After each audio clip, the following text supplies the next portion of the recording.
আমার প্রিয় দেশবাসী, নমস্কার। এবারে মন কি বাতের জন্য যেসব চিঠিপত্র এসেছে, কমেন্টস এসেছে, যেসব ইনপুট আসে, সেগুলিতে যখন আমি চোখ বোলাচ্ছিলাম, তখন দেখলাম বহু মানুষ একটি অত্যন্ত গুরুত্বপূর্ণ কথা স্মরণ করেছেন। মাই গভে এরিয়ান শ্রী, বেঙ্গালুরু থেকে অনুপ রাও, নয়ডা থেকে দেবেশ, থানে থেকে সুজিত, এরা সবাই বলেছেন, মোদিজি, এবার মন কি বাতের ৭৫তম এপিসোড। এর জন্য আপনাকে অভিনন্দন। আপনারা যে এত ভালোভাবে মন কি বাত ফলো করেছেন এবং এর সঙ্গে যুক্ত থেকেছেন, তার জন্য আমি আপনাদের অনেক অনেক ধন্যবাদ জানাই। এটা আমার জন্য অত্যন্ত গর্বের বিষয়, আনন্দের বিষয়। আমার তরফ থেকেও আপনাদের তো ধন্যবাদ জানাচ্ছিই, সেই সঙ্গে মন কি বাতের সকল শ্রোতাদের প্রতি কৃতজ্ঞতা জানাচ্ছি, কারণ আপনাদের সাহায্য ছাড়া এই যাত্রা সম্ভবই হতো না। মনে হয় যেন এই গতকালেরই কথা, যেদিন আমরা সবাই একসঙ্গে মিলে এই মতাদর্শগত যাত্রা শুরু করেছিলাম। সেদিন ৩রা অক্টোবর ২০১৪, বিজয়া দশমীর পবিত্র উৎসব ছিল। আর কি যোগাযোগ দেখুন, আজ হোলিকা দহন। একটি প্রদীপ থেকে অন্যটি জ্বলুক এবং আমাদের দেশ আলোকিত হোক, এই ভাবনায় অনুপ্রাণিত হয়ে আমরা এই পথে চলার সিদ্ধান্ত নিয়েছি।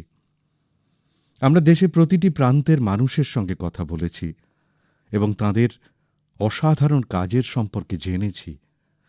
আপনাদেরও নিশ্চয়ই অভিজ্ঞতা হয়েছে যে আমাদের দেশের দূর দূরান্তে, প্রত্যন্ত অঞ্চলেও কত অভূতপূর্ব ক্ষমতা রয়েছে।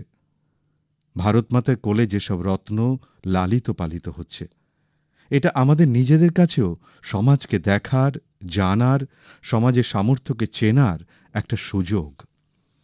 আমার জন্য তো এটা এক আশ্চর্য অভিজ্ঞতা। এই ৭৫ পর্বের সময়কালে কত কত বিষয়ের কথা উঠে এসেছে।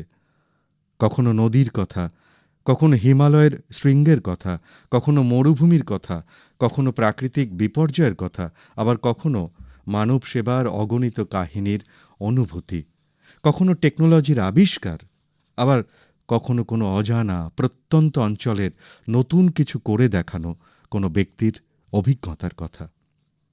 আবার দেখুন, স্বচ্ছতার কথা হোক কিংবা আমাদের হেরিটেজ রক্ষা করা আলোচনা হোক, বা শুধু এটুকুই নয়, খেলনা বানানোর কথা হোক, কি ছিল না সেখানে। কতগুলো বিষয় আমরা ছুঁয়ে গেছি, তা সম্ভবত গুণে শেষ করা যাবে না।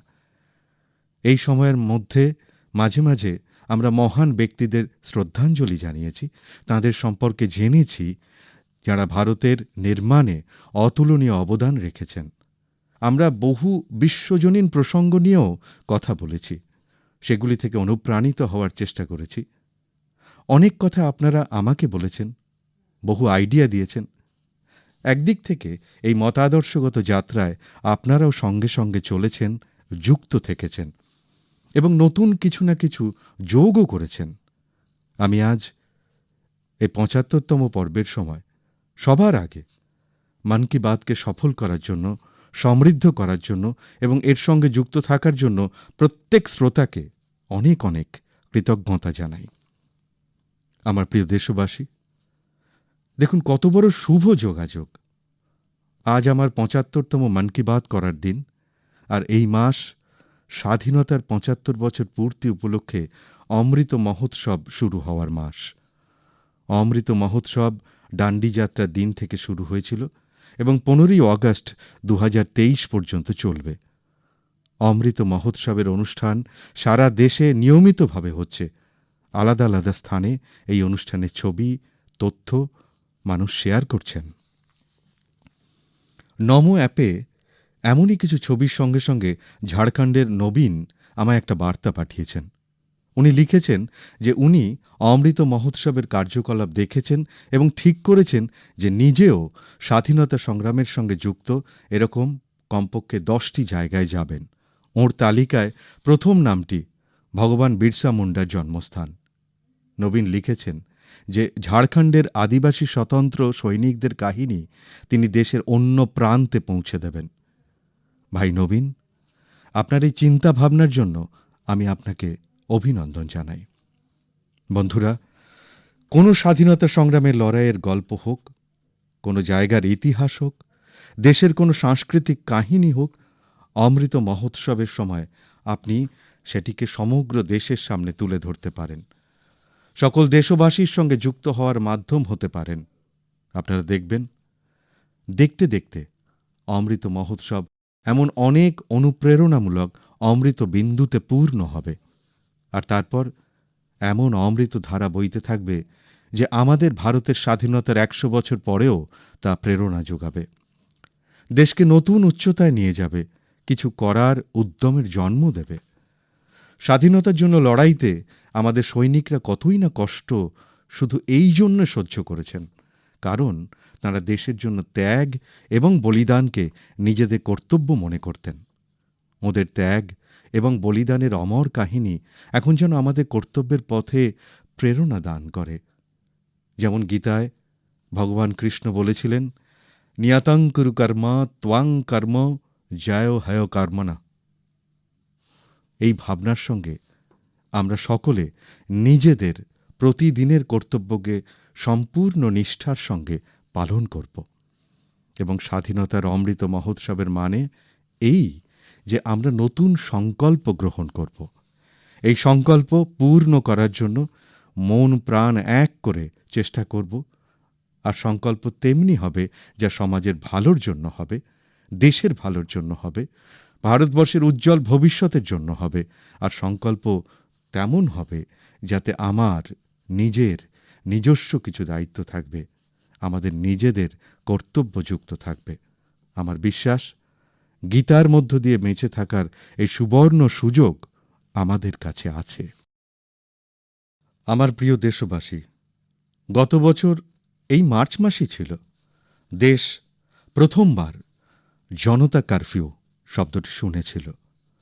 কিন্তু এই মহান দেশের মহান দেশবাসীর মহাশক্তির অনুভব দেখুন। জনতা কারফিউ পুরো বিশ্বের জন্য এক আশ্চর্য ঘটনার নিদর্শন রাখল। অনুশাসনের এক অভূতপূর্ব উদাহরণ ছিল এটা। ভবিষ্যৎ প্রজন্ম এই একটা বিষয়ে অবশ্যই অহংকার করবে। একইভাবে উল্লেখ্য, আমাদের করোনা যোদ্ধাদের প্রতি সম্মান জানানো, আদর প্রকাশ, থালা বাজানো, তালি দেওয়া, প্রদীপ জ্বালানো। আপনাদের কোনো ধারণাই নেই এটা করোনা যোদ্ধাদের মনকে কিভাবে স্পর্শ করেছিল। আর এটাই তো কারণ যে সারা বছর ওঁরা ক্লান্ত না হয়ে, একটুও না থেমে লড়ে গেছেন। দেশের প্রত্যেক নাগরিকের জীবন বাঁচানোর জন্য মন প্রাণ এক করে পরিশ্রম করেছেন।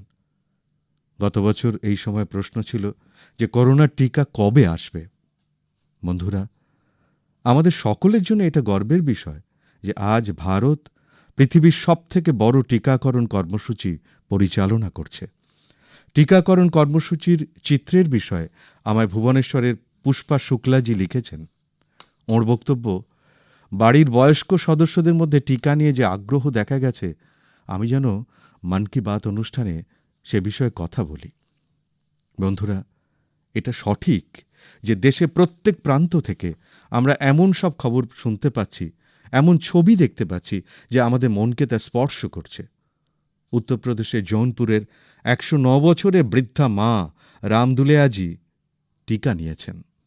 এমনকি দিল্লিতেও ১০৭ বছরের কেবল কৃষ্ণজি টিকার ডোজ নিয়েছেন। হায়দ্রাবাদের ১০০ বছরের জয় চৌধুরীজিও টিকা নিয়েছেন এবং সকলের কাছে টিকা নেওয়ার জন্য আবেদন করেছেন। আমি ফেসবুক, টুইটারেও দেখছি যে লোকজন নিজেদের বাড়ির বয়োজ্যেষ্ঠদের ভ্যাকসিন নেওয়ার পরে তাঁদের ছবি আপলোড করছেন। কেরলের একজন যুবক আনন্দন নায়ার এই বিষয়ে একটি নতুন নাম দিয়েছেন, ভ্যাকসিন সেবা। এই একই ধরনের বার্তা দিল্লি থেকে শিবানী, হিমাচল থেকে হিমাংশু এবং অন্য অনেক যুবরাও পাঠিয়েছেন। আমি সকল শ্রোতা বন্ধুদের এই ধরনের চিন্তাভাবনার জন্য প্রশংসা করছি। এই সব কিছুর মধ্যেও করোনার সঙ্গে লড়াইয়ের মন্ত্রটাও অবশ্যই মনে রাখতে হবে। ওষুধও খাবো, নিয়মও মেনে চলব। আর শুধু আমিই বলে যাব তা কিন্তু নয়, আমাদের বাঁচতেও হবে, বলতেও হবে, জানাতেও হবে বাকি লোকেদের যে ওষুধও খাবো, নিয়মও মেনে চলব। এর জন্য প্রতিশ্রুতিবদ্ধ থাকতে হবে। আমার প্রিয় দেশবাসী, আমি আজ ইন্দোরবাসী সৌম্যজিকে ধন্যবাদ জ্ঞাপন করতে চাই। তিনি একটি বিষয়ে আমার দৃষ্টি আকর্ষণ করেছেন এবং এই বিষয়টি সম্পর্কে মন কি বাত অনুষ্ঠানে বলতে বলেছেন। বিষয়টি হল ভারতবর্ষে ক্রিকেটার মিতালি রাজজির নতুন রেকর্ড। মিতালিজি সম্প্রতি আন্তর্জাতিক ক্রিকেটে প্রথম ভারতীয় মহিলা যিনি 10,000 রান করেছেন। ওঁর এই সাফল্যে অনেক অনেক অভিনন্দন। একদিনের আন্তর্জাতিক ক্রিকেট ম্যাচে উনিই একমাত্র মহিলা খেলোয়াড় যিনি 7,000 রান করেছেন। মহিলা ক্রিকেট খেলায় ওঁর অবদান উল্লেখযোগ্য। 2 দশকেরও বেশি ক্যারিয়ারে মিতালি রাজজি হাজারো লক্ষ মানুষকে প্রেরণা দিয়েছেন। ওর কঠোর পরিশ্রম এবং সাফল্যের কাহিনী শুধুমাত্র মহিলা ক্রিকেটারদের নয়, পুরুষ ক্রিকেটারদের জন্যও অনুপ্রেরণা। বন্ধুগণ, এটা বেশ মজার বিষয়। এই মার্চ মাসেই যখন আমরা আন্তর্জাতিক মহিলা দিবস পালন করছিলাম, সেই সময় অনেক মহিলা খেলোয়াড় মেডেল এবং রেকর্ডস অর্জন করেছেন। দিল্লিতে আয়োজিত আইএসএসএফ ওয়ার্ল্ড কাপে শুটিংয়ে ভারত শীর্ষস্থানে ছিল। স্বর্ণপদক প্রাপ্তি সংখ্যাতেও ভারত নজির স্থাপন করেছে। এটা ভারতের মহিলা এবং পুরুষ শুটার্সদের উল্লেখযোগ্য প্রদর্শনের জন্যই সম্ভব হয়েছে। এর মধ্যে পিবি সিন্ধুজি বিডব্লিউএফ সুইস ওপেন সুপার 300 টুর্নামেন্টে রৌপ্য পদক জিতেছেন। এখন শিক্ষা থেকে শুরু করে শিল্পোদ্যোগ, সশস্ত্র বাহিনী থেকে শুরু করে বিজ্ঞান প্রযুক্তিতেও সব জায়গায় দেশের মেয়েরা নিজেদের আলাদা পরিচয় তৈরি করছে। আমি বিশেষভাবে খুশি এই কথা ভেবে যে মেয়েরা খেলাধুলোতেও নিজেদের স্থান তৈরি করেছে। পেশাদার জীবিকা হিসেবে খেলাধুলো একটা পছন্দের বিষয় হিসেবে বিবেচিত হচ্ছে। আমার প্রিয় দেশবাসী, কিছুদিন আগেই হয়ে যাওয়া ম্যারিটাইম ইন্ডিয়া সামিট আপনাদের সবার মনে আছে তো? এই সামিটে আমি কি বলেছিলাম আপনাদের কি মনে আছে? স্বাভাবিক, এত অনুষ্ঠান হতে থাকে, এত কথা হতে থাকে, সব কথা কি করে মনে থাকবে? আর এত মনোযোগ দেওয়া কি করে সম্ভব? খুবই স্বাভাবিক। কিন্তু আমার খুব ভালো লেগেছে যে আমার একটি অনুরোধকে গুরুপ্রসাদজি খুব উৎসাহিত হয়ে এগিয়ে নিয়ে গেছেন। আমি এই সামিটে দেশের লাইট হাউস কমপ্লেক্সের আশেপাশে পর্যটন সুবিধা উন্নত করার কথা বলেছিলাম। গুরুপ্রসাদজি 2019 সালে তামিলনাড়ুর 2টি light house, Chennai light house এবং মহাবলীপুরম লাইট হাউস ঘোরার অনুভূতি ভাগ করে নিয়েছেন। উনি বেশ মজার ঘটনা বলেছেন, যা শুনলে মন কি বাত অনুষ্ঠানের শ্রোতাবন্ধুরাও অবাক হয়ে যাবেন। যেমন চেন্নাই লাইট হাউস এটা বিশ্বের অন্যতম লাইট হাউস যেখানে এলিভেটর আছে। শুধু তাই নয়, এটা একমাত্র লাইট হাউস যা শহরের সীমার মধ্যেই অবস্থিত। এর মধ্যে বিদ্যুৎ সরবরাহের জন্য সোলার প্যানেলও রয়েছে। গুরুপ্রসাদজি লাইট হাউসে হেরিটেজ মিউজিয়াম সম্পর্কেও বলেছেন, যা মেরিন নেভিগেশনের ইতিহাসকে তুলে ধরে। মিউজিয়ামে তেলের জ্বালানো বড় বড় বাতি, কেরোসিন লাইটস, পেট্রোলিয়াম ভেপার এবং পুরনো দিনে ব্যবহৃত বৈদ্যুতিক ল্যাম্প প্রদর্শিত হয়েছে। ভারতের সবচেয়ে পুরনো light house Mahabalipuram light house সম্পর্কেও গুরুপ্রসাদজি বিস্তারিত বিবরণ লিখেছেন। ওঁর মতে এই লাইট হাউসের ঠিক পাশেই কয়েকশো বছর পূর্বে পল্লব রাজা প্রথম মহেন্দ্র বর্মন উল্কানেশ্বরা মন্দির নির্মাণ করেছিলেন। বন্ধুরা, মন কি বাতের সময় আমি পর্যটনের বিভিন্ন দিকগুলি নিয়ে বহুবার কথা বলেছি, কিন্তু এই লাইট হাউস ট্যুরিজমের প্রেক্ষাপটে অবশ্যই ইউনিক। সুন্দর গঠনের জন্য লাইট হাউস বরাবরই মানুষের আকর্ষণের কেন্দ্রবিন্দু। পর্যটনকে উৎসাহ দিতে ভারতেও 71টি লাইট হাউস আইডেন্টিফাই করা হয়েছে। এই সমস্ত লাইট হাউসের মধ্যে তাদের ক্ষমতা অনুযায়ী museum, amphitheatre, open air theatre, cafeteria, children's park, eco friendly cottages এবং ল্যান্ডস্কেপিং তৈরি করা হবে। অবশ্য লাইট হাউসের প্রসঙ্গ যখন উঠলই, তখন আমি এক ইউনিক লাইট হাউস সম্পর্কে আপনাদের জানাতে চাই। এই লাইট হাউস গুজরাটের সুরেন্দ্রনগর জেলায় জিনঝুয়ারা নামক স্থানে রয়েছে। জানেন এই লাইট হাউসের বিশেষত্ব কি? বিশেষত্বের কারণ, যেখানে এই লাইট হাউস রয়েছে সেখান থেকে সমুদ্র তীর প্রায় 100 কিলোমিটারেরও বেশি দূরে। আপনি এই গ্রামের মধ্যে বেশ কিছু প্রস্তরখণ্ড পাবেন, যা জানায় যে এই স্থানে একসময় একটি ব্যস্ত বন্দর ছিল, অর্থাৎ বহুকাল আগে কোস্টলাইন জিনঝুয়ারা পর্যন্ত ছিল। সমুদ্রের পত্তন, উত্থান, পশ্চাদপসরণ, পুনরাগমন, এত দূর পর্যন্ত চলে যাওয়া, এও তার এক রূপ। 10 বছর আগে এই মাসেই জাপানে এসেছিল এক ভয়ঙ্কর সুনামি। এই সুনামিতে হাজার হাজার মানুষের প্রাণ গিয়েছিল। এমনই এক সুনামি ভারতে 2004 সালে এসেছিল। সুনামির সময় আমরা লাইট হাউসে কর্মরত আমাদের 14 জন কর্মচারীকে হারিয়েছি, যাঁরা আন্দামান নিকোবর এবং তামিলনাড়ু লাইট হাউসে ডিউটি করছিলেন। অত্যন্ত পরিশ্রমী আমাদের এই লাইট কিপার্সদের আমার হার্দিক শ্রদ্ধাঞ্জলি জানাই এবং লাইট কিপার্সদের কাজের ভুরি ভুরি প্রশংসা করি। প্রিয় দেশবাসী, জীবনে প্রতি ক্ষেত্রে নতুনত্ব, আধুনিকতা আবশ্যক, অন্যথায় সেসব কখনো কখনো আমাদের জন্য বোঝা হয়ে দাঁড়ায়। ভারতের কৃষিক্ষেত্রে আধুনিকতা এই সময়ের প্রয়োজন। অনেক দেরি হয়ে গেছে, আমাদের অনেক সময় চলে গেছে। এগ্রিকালচার সেক্টরে নতুন কর্মসংস্থানের সুযোগ তৈরি করতে, কৃষকদের আয় বৃদ্ধি করতে, প্রচলিত কৃষির পাশাপাশি নতুন বিকল্পগুলিকে, নতুন নতুন ইনোভেশনসকে গ্রহণ করাও সমান গুরুত্বপূর্ণ।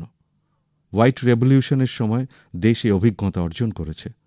এখন বি ফার্মিংও এমনই একটি বিকল্প রূপে উদয় হচ্ছে। বি ফার্মিং দেশে মধু বিপ্লব বা সুইট রেভলিউশনের ভিত্তি হয়ে উঠছে।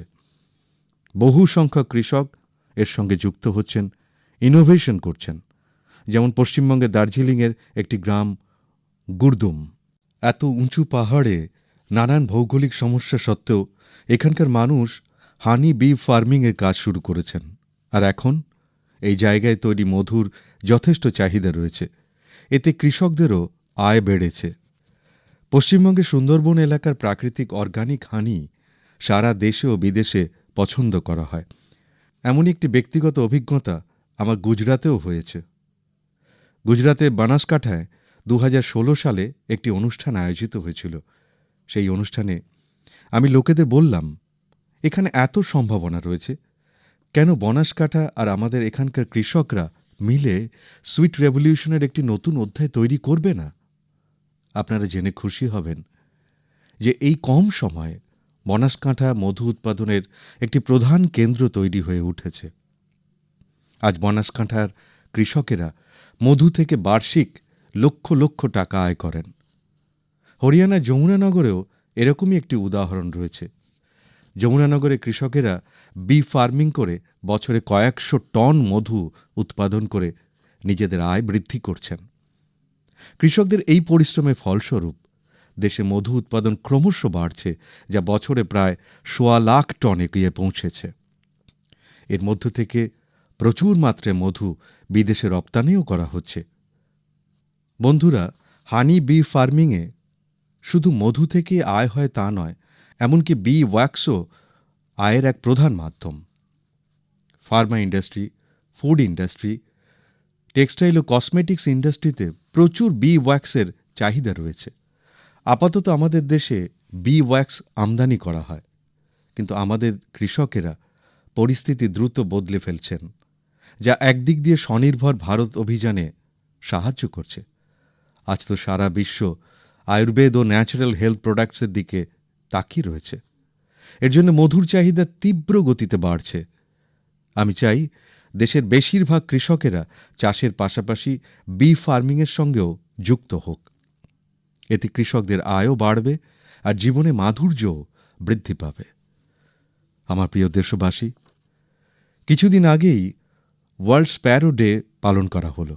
স্প্যারো অর্থাৎ চড়ুই পাখি।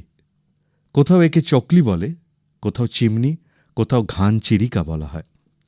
আগে আমাদের ঘরে পাঁচিলে আশেপাশে গাছে চড়ুইয়ের কিচিরমিচির শোনা যেত, কিন্তু এখন লোকে চড়ুইকে এই বলে মনে করে যে শেষ বহু বছর আগে চড়ুই পাখি দেখেছিলাম। আজ আমাদের একে বাঁচানোর চেষ্টা করতে হচ্ছে। আমার বেনারসের এক বন্ধু ইন্দ্রপাল সিং বত্রাজি এমনই একটি কাজ করেছেন, যা আমি মন কি বাতের শ্রোতাদের অবশ্যই বলতে চাই। বত্রাজি নিজের বাড়িটাকেই চড়ুই পাখির থাকবার জায়গা বানিয়ে দিয়েছেন। ইনি নিজের ঘরে কাঠ দিয়ে এমন বাসা বানিয়ে দিয়েছেন যাতে চড়ুই সহজেই থাকতে পারে। আজ বেনারসের অনেক বাড়ি এই অভিযানে যুক্ত হচ্ছে। এতে বাড়িতে একটা অদ্ভুত প্রাকৃতিক পরিবেশও তৈরি হচ্ছে। আমি চাই যে যেভাবে পারে প্রকৃতি, পরিবেশ, প্রাণী, পাখি যার জন্যই হোক কম বেশি চেষ্টা সবাই করুক। যেমন এক বন্ধু বিজয় কুমার কাবিজি। বিজয়জি ওড়িশার কেন্দ্রাপাড়ায় থাকেন। কেন্দ্রাপাড়া সমুদ্র তটে অবস্থিত। এই জন্য এই জেলার কিছু গ্রাম এমন আছে যেখানে সমুদ্রের উঁচু ঢেউ আর সাইক্লোনের বিপদ থাকে। এতে বহুবার অনেক ক্ষতিও হয়েছে। বিজয়জি অনুভব করলেন যে প্রাকৃতিক দুর্যোগকে যদি রুখতে পারে তাহলে সেটা প্রকৃতিই পারে। তারপর আর কি, বিজয়জি বড়াকোট গ্রাম থেকে নিজের মিশন শুরু করলেন। উনি ১২ বছর, বন্ধুরা ১২ বছর পরিশ্রম করে গ্রামের বাইরে সমুদ্রের দিকে ২৫ একরে ম্যানগ্রোভ জঙ্গল দাঁড় করিয়ে দিয়েছেন। আজ এই জঙ্গল এই গ্রামকে রক্ষা করছে। এরকম কাজ ওড়িশা পারাদীপ জেলার একজন ইঞ্জিনিয়ার অমরেশ সামন্তও করেছেন। অমরেশজি ছোট ছোট জঙ্গল লাগিয়েছেন যাতে আজ অনেক গ্রাম রক্ষা পাচ্ছে। বন্ধুরা, এই ধরনের কাজে যদি আমরা সমাজকেও সঙ্গে নিই তাহলে বৃহৎ ফল পাওয়া যায়। যেমন তামিলনাড়ুর কোয়েম্বাটুরে বাসে কন্ডাক্টর মরিমুথু যোগনাথনজি। যোগনাথনজি নিজের বাসে যাত্রীদের যখন টিকিট দেন তার সঙ্গে বিনামূল্যে একটি গাছের চারাও দেন। এভাবেই যোগনাথনজি অজস্র বৃক্ষরোপণে সাহায্য করেছেন। যোগনাথনজি নিজের বেতনের বড় অংশ এই কাজে ব্যয় করেন। এখন এটা শোনার পর এমন কে আছেন যে মরিমুথু যোগনাথনজির প্রশংসা করবেন না? প্রেরণামূলক কাজের জন্য ওঁর এই চেষ্টাকে আমি আন্তরিক অভিনন্দন জানাই। আমার প্রিয় দেশবাসী, ওয়েস্ট থেকে ওয়েলথ অর্থাৎ জঞ্জাল থেকে সম্পদ তৈরির ব্যাপারে আমরা সবাই দেখেওছি, শুনেওছি, আর আমরা সবাইকে বলিও। সেরকমই কিছু ওয়েস্টকে ভ্যালুতে পরিবর্তনের কাজও শুরু হয়েছে। এরকমই একটি উদাহরণ কেরালার কোচির সেন্ট টেরেসা কলেজের। আমার মনে আছে ২০১৭তে আমি একবার এই কলেজ ক্যাম্পাসে বুক রিডিং সংক্রান্ত একটি অনুষ্ঠানে গিয়েছিলাম। এই কলেজের স্টুডেন্টরা রিইউজেবল টয়েস তৈরি করছেন, তাও আবার খুব ক্রিয়েটিভভাবে। এই স্টুডেন্টরা পুরনো কাপড়, ফেলে দেওয়া কাঠের টুকরো, ব্যাগ ও বাক্স ব্যবহার করে খেলনা বানানোর কাজ করছেন। কেউ পাজল বানাচ্ছেন, তো কেউ গাড়ি আর ট্রেন বানাচ্ছেন। এখানে বিশেষভাবে খেয়াল রাখা হয় যাতে খেলনা সুরক্ষিত হওয়ার সঙ্গে সঙ্গে চাইল্ড ফ্রেন্ডলিও হয়। আর এই পুরো প্রয়াসের আরও একটা ভালো দিক হলো এই খেলনাগুলো অঙ্গনওয়াড়ি শিশুদের খেলার জন্য দেওয়া হয়। আজ যখন ভারতবর্ষ খেলনার উৎপাদনে অনেক অগ্রগতি ঘটাচ্ছে, তখন বর্জনীয় বা নষ্ট জিনিসকে ব্যবহার্য বস্তুতে রূপান্তর করার এই অভিযান নিশ্চিতভাবেই একটি অভিনব প্রয়াস।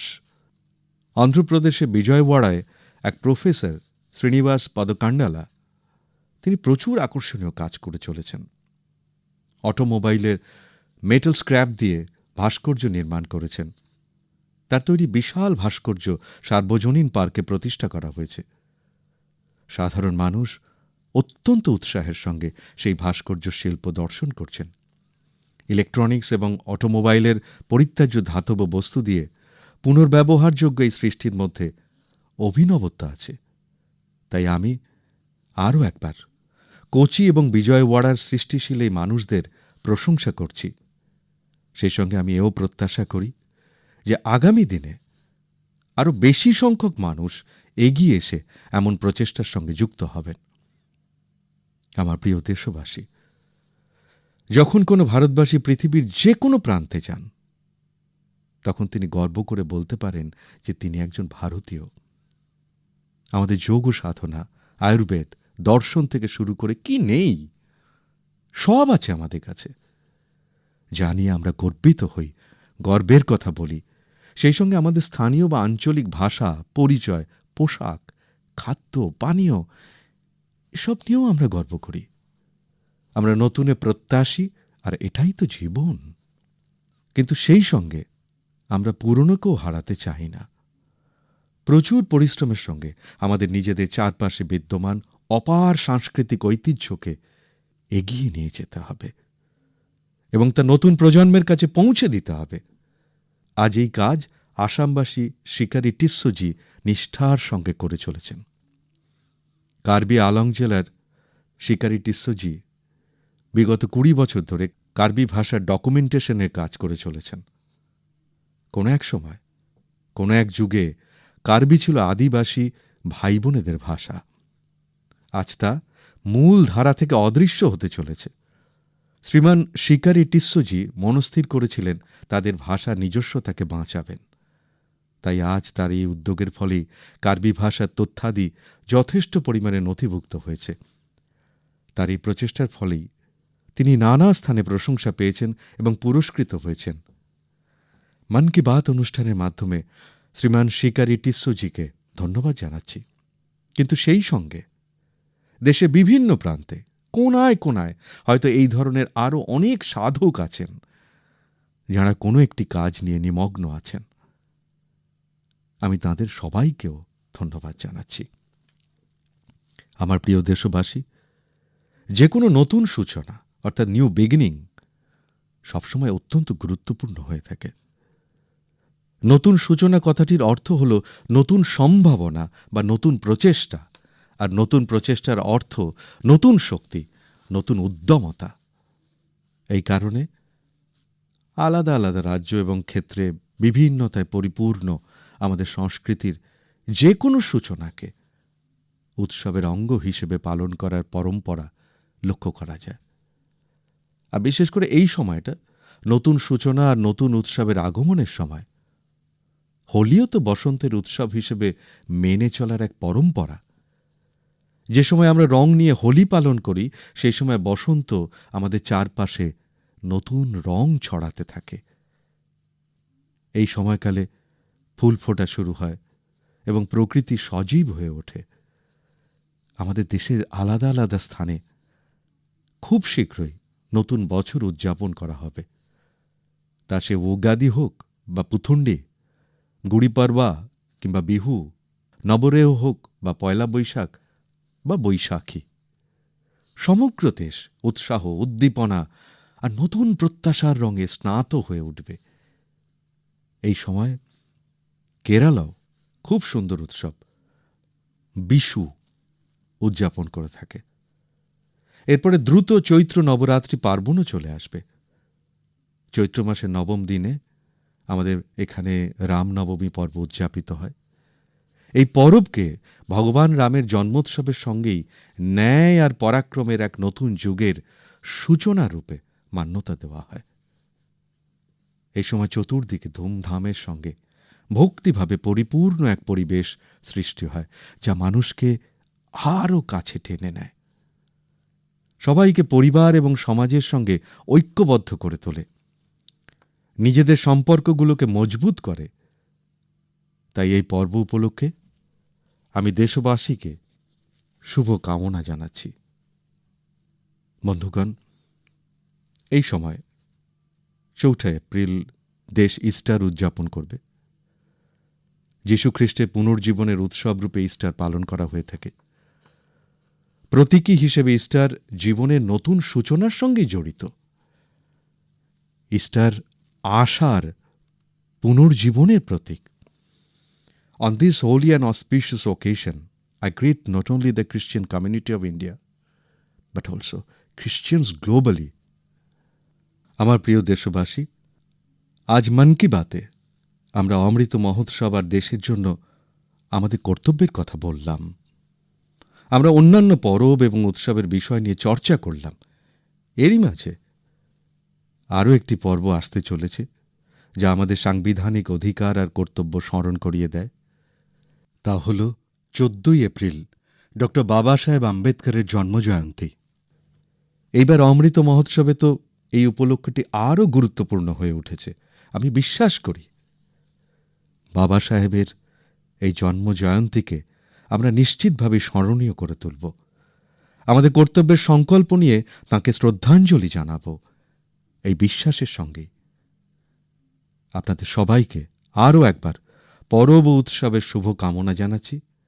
আপনারা সবাই খুশি থাকুন, সুস্থ থাকুন আর খুব উৎসাহ উদ্দীপনায় মেতে উঠুন, এই কামনা করে আরও একবার মনে করিয়ে দিচ্ছি, দাওয়াই ভি কড়াই ভি।